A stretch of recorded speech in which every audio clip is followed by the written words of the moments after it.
Oi a todos, espero que tudo esteja bem com você e com sua família. Palavra para a igreja neste dia 11 de novembro de 2020. Estamos dando sequência à nossa leitura no livro do Apocalipse a partir do capítulo 13. E chegamos agora no capítulo 19, que diz assim: Depois destas coisas, ouvi no céu uma como grande voz de numerosa multidão, dizendo: Aleluia! A salvação e a glória e o poder são do nosso Deus. Porquanto verdadeiros e justos são os seus juízos, pois julgou a grande meretriz, que corrompia a terra com a sua prostituição, e das mãos dela vingou o sangue dos seus servos.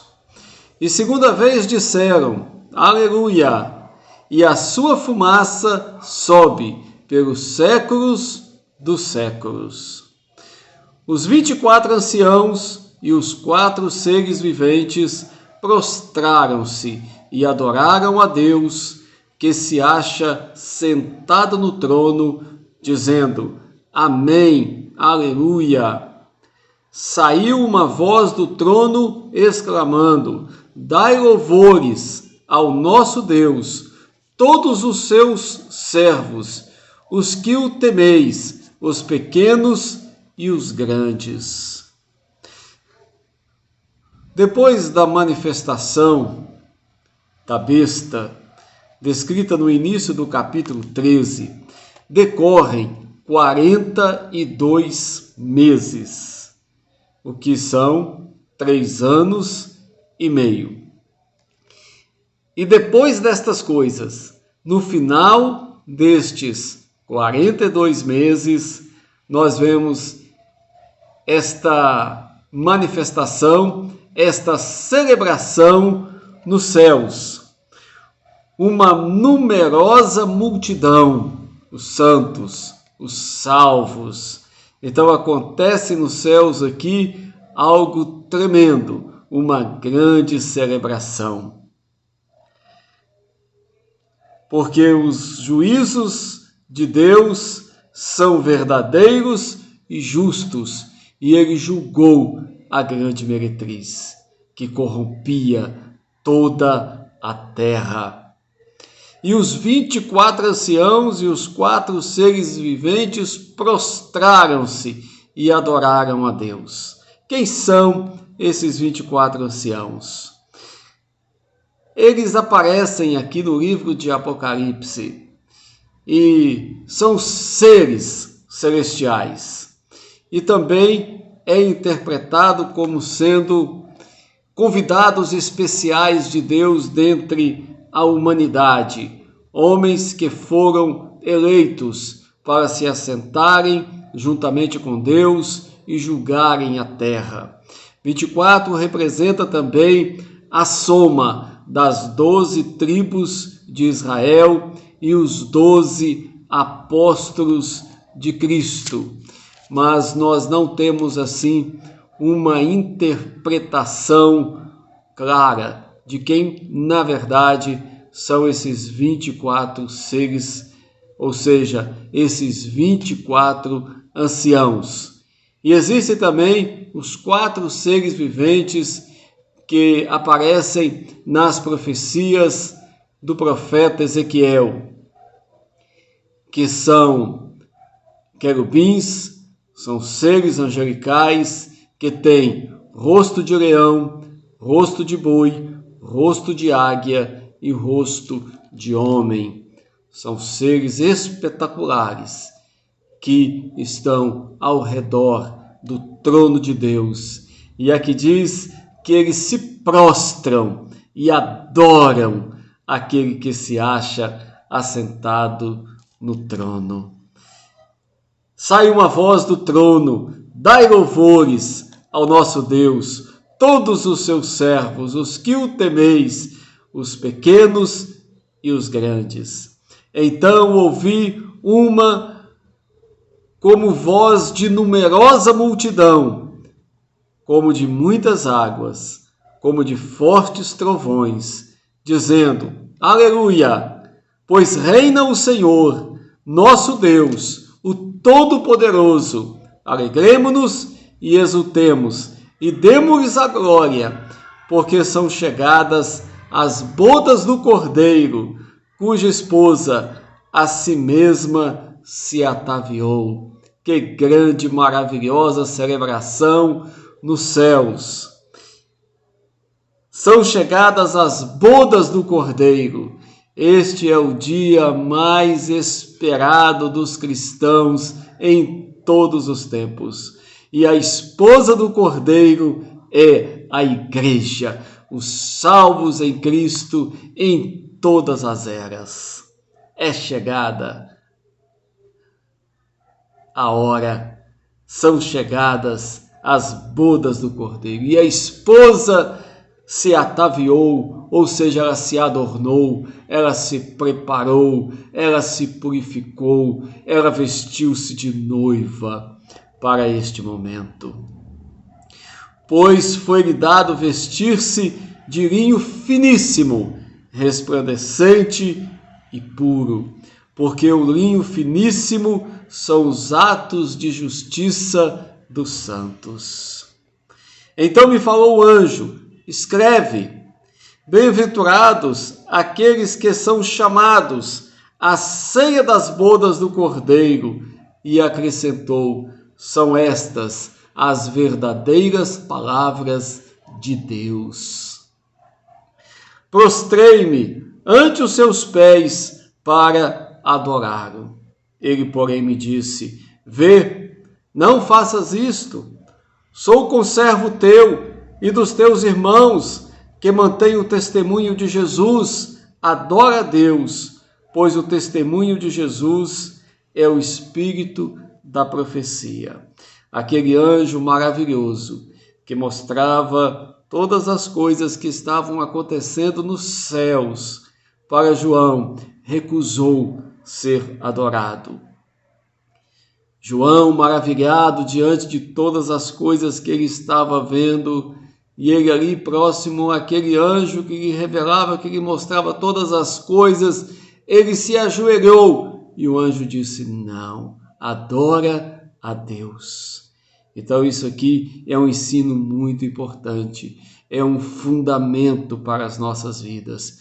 Toda adoração somente a Deus. Verso 11, João diz assim: vi o céu aberto, e eis um cavalo branco.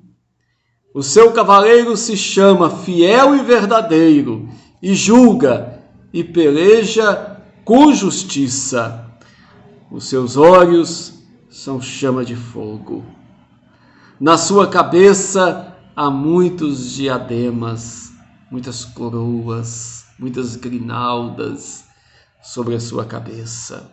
Tem um nome escrito que ninguém conhece, senão ele mesmo. Está vestido com um manto tinto de sangue, e o seu nome se chama o Verbo de Deus. A Bíblia diz: no princípio era o Verbo, e o Verbo estava com Deus, e o Verbo era Deus. E o Verbo se fez carne e habitou entre nós, e vimos a sua glória, como do unigênito do Pai, cheio de graça e de verdade.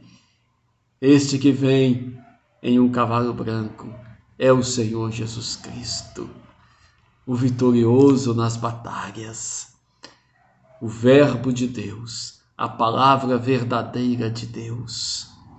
E seguiam-no os exércitos que há no céu, montando cavalos brancos, com vestiduras de linho finíssimo, branco e puro. Saía da sua boca uma espada afiada, para com ela ferir as nações, e ele mesmo as regerá com cetro de ferro e pessoalmente pisa o lagar do vinho do furor da ira do Deus Todo-Poderoso. Da sua boca sai uma palavra irrefutável, sai a palavra viva, e ele julga todas as nações diante dele. E ele vem para reinar sobre toda a terra e sobre todas as nações.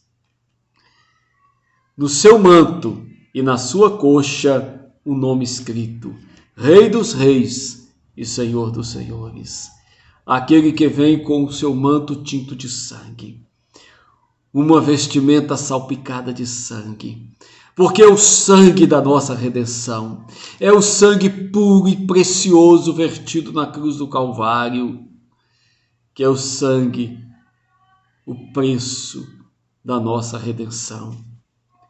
E o seu nome, que ele traz escrito na sua coxa e no seu manto, é Rei dos Reis e Senhor dos Senhores. Então vi um anjo posto em pé no sol, e clamou com grande voz, falando a todas as aves que voam pelo meio do céu: Vinde, reuni-vos para a grande ceia de Deus. Haverá neste momento aqui, como já foi dito no capítulo anterior, uma grande, terrível, mas final batalha, no vale chamado Armagedon, e uma guerra em que haverá morte de todo este exército, liderado pela besta, que se levanta contra Cristo e que se levanta contra o povo de Deus, todos quantos não receberam a marca do seu nome e nem se tornaram adoradores da besta. Para que comam carnes de reis, carnes de comandantes, carnes de poderosos, carnes de cavalos e seus cavaleiros, carne de todos, quer livres, quer escravos, quer pequenos como grandes. E vi a besta e os reis da terra com seus exércitos, congregados para pelejarem contra aquele que estava montado no cavalo e contra o seu cavaleiro. A besta, o anticristo, com o seu falso profeta, com o seu líder religioso que faz prodígios e sinais, eles virão em batalha contra aquele que se assenta sobre o cavalo branco e contra o exército que vem do céu. Mas a besta foi aprisionada, e com ele o falso profeta, que com os sinais feitos diante dela, seduziu aqueles que receberam a marca da besta e eram os adoradores da sua imagem. Os dois foram lançados vivos dentro do lago de fogo que arde com enxofre. Os restantes foram mortos com a espada que saía da boca daquele que estava montado no cavalo, e todas as aves se fartaram das suas carnes. Esse grande e importante momento decisivo, em que Jesus vem, ele volta a esta terra, não mais o humilde Galileu, não mais o Nazareno, mas o Rei dos Reis e o Senhor dos Senhores, montado em um majestoso cavalo branco e acompanhado de um grande exército celestial. E ele vem para estabelecer na terra o seu reino. E a besta, o falso profeta, todo o reino mundano, todo esse governo a quem o dragão dá o poder sobre as nações da terra, será destruído. E a besta, o anticristo, juntamente com o falso profeta, serão aprisionados e lançados vivos no lago de fogo que arde com enxofre. Este é um momento muito importante na história, um tempo que virá, para o qual nós, servos de Deus, precisamos estar preparados. Há muitas nações na face da terra, e haverão nações que se unirão ao anticristo, e haverá nações que resistirão, e haverá o povo de Deus, os santos, os servos do Altíssimo, que serão a resistência. E nós veremos no próximo capítulo, na leitura do capítulo 20, o que acontecerá com Satanás, o dragão. O que acontecerá no momento em que Satanás for preso? E o que Deus fará com o seu povo? Então é muito importante que nós prestemos atenção na palavra de Deus e nas profecias. Que Deus abençoe a todos, leiam a Bíblia, sejam edificados, conheçam todo o plano, todo o propósito maravilhoso que Deus tem para a sua vida, para que você persevere e seja fiel a Cristo até o fim. Que Deus te abençoe. Amém.